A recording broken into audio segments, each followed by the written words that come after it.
এবার দার্জিলিংয়ের পথে পাহাড় অরণ্য পেরিয়ে মেঘের দেশে এবার আমরা সঙ্গে টয় ট্রেনের সাথে মজা নেওয়া, টয় ট্রেনের পাশ দিয়ে এগিয়ে যাওয়া ধীরে ধীরে এই দৃশ্যই উপভোগ করার জন্য দার্জিলিং স্টেশনের পাশ দিয়ে গাড়ি নিয়ে একেবারে সোজা ম্যালের আগে। দার্জিলিংয়ে থাকার কথা বললেই ম্যালের আশেপাশে থাকার বিষয় আছে, আর আমরা এবার ছিলাম ম্যালের সাথে লাগোয়া হোটেল বেলভিউতে। আর আজকের ভিডিও সেই বেলভিউ হোটেলেরই রিভিউ। পাইন রিজ হোটেল হচ্ছে ওদের মেন ওল্ড বিল্ডিং, যেটা আবার নতুন করে তৈরি হচ্ছে। এটা মেন রিসেপশন থেকে না ঢুকে এদিক থেকে ঢোকা যায়। এই যে বেলভিউ,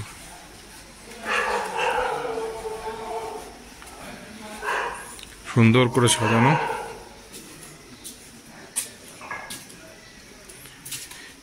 পুরোনো দিনের সিঁড়ি, ছোট ছোট। ভেতরে ঢুকে এই রিসেপশনের জায়গাটি কিন্তু ভারী সুন্দর, বসার জায়গা অনেকখানি, পাশ দিয়ে সিঁড়ি উঠে গেছে ওপরে, আপনি এখান দিয়ে ওপরে যেতে পারেন। এখান দিয়ে ওদের সিঁড়ি পেরিয়ে উঠে আসুন। চারিদিকে রুম, এদিকে আরো পড়ে আছে।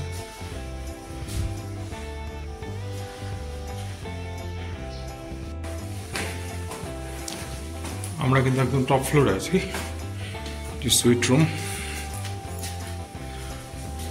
তারপর করিডোর পেরিয়ে পুরো কাঠের ফ্লোর, পুরো হচ্ছে সেই বসার জায়গা, সাইডে ঘর, এবং এখানে বসে বসে চা বা অন্যান্য খাবার খান। আর এই হচ্ছে ম্যাল। দেখুন, বেলভিউতে আমরা দুটো রুম নিয়েছি।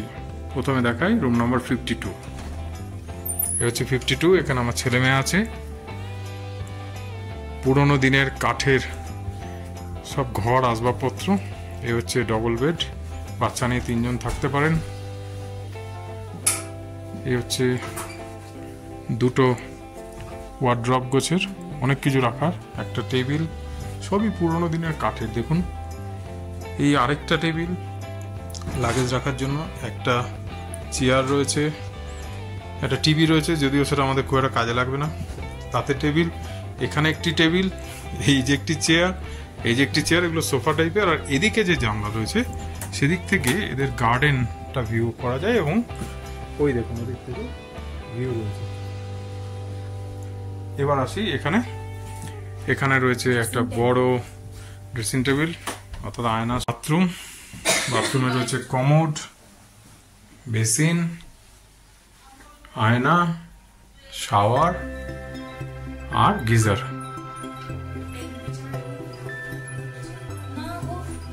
তবে গিজার সকাল 6টা থেকে 8টা আর সন্ধ্যে 6টা থেকে 8টা অন হবে, এটা বলে গেল। এখানে কল।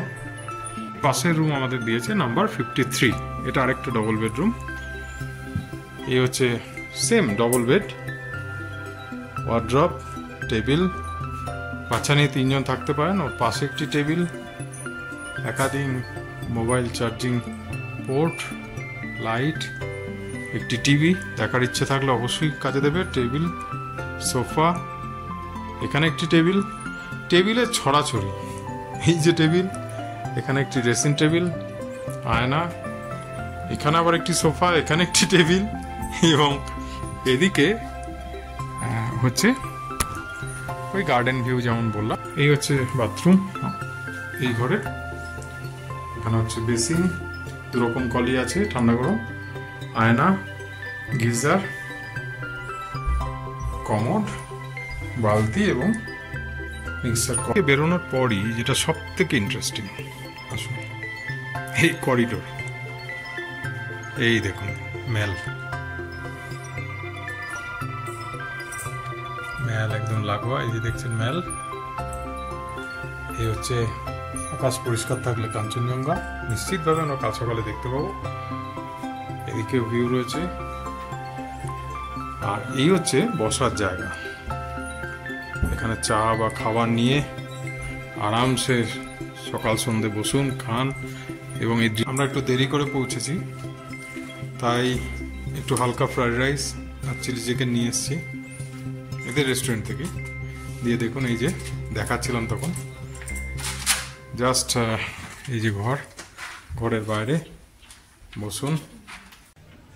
এখান থেকেই সন্ধ্যেবেলা ম্যালের দৃশ্য দেখা যাচ্ছে, যদিও এখানে বসে থাকবো না। সন্ধ্যেবেলা চলে এলাম ম্যালে। অদ্ভুত জায়গা, যত ট্যুরিস্ট, যত স্থানীয় লোক। এই যে হোটেল চ্যালেট, আমার আগে ভিডিও আছে, দেখতে পারেন। এর মধ্যে থাকা গার্ডেনটি ভারী সুন্দর, এখানে বসার জায়গাও আছে, আপনারা বসতেই পারেন। ফ্রি ওয়াইফাই, পাসওয়ার্ড চাইলে দিয়ে দিচ্ছে। এবং দেখুন, এরকম নো স্মোকিং জোন বারবার লেখা আছে। ওখানে দেখছেন সিসিটিভি, প্রতিটা ফ্লোরে প্রতিটা জায়গায় সিসিটিভি রয়েছে, ফলে ধরে নেওয়া যেতে পারে নিরাপদ।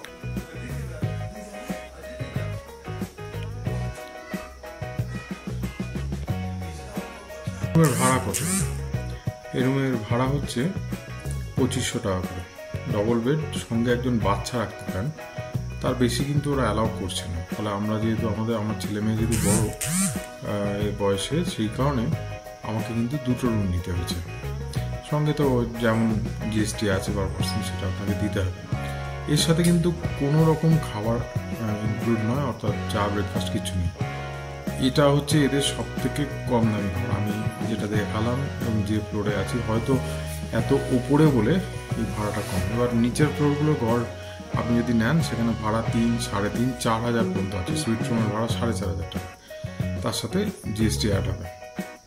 রুমে আছি, সেখানে কোনো সমস্যা নেই। ঘর বড়, প্রচুর আসবাবপত্র, এমনি জীবনযাপনের জন্য যা যা দরকার সব আছে, সার্ভিস ভালো।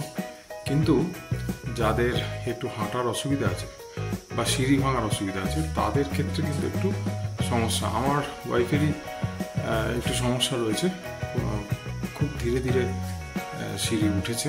তবে সিঁড়ি যেহেতু পুরো ফ্লোরটা কাঠের এবং বহু পুরনো, এখানে কিন্তু সমস্ত জায়গায় বারংবার লেখা আছে যে এটা নো স্মোকিং জোন, কোনোভাবেই স্মোক। দার্জিলিংয়ের মেন বৈশিষ্ট্য মেঘ রোদ্দুরের খেলা। দেখো, মেঘ চারদিকে ঘুরে বেড়াচ্ছে।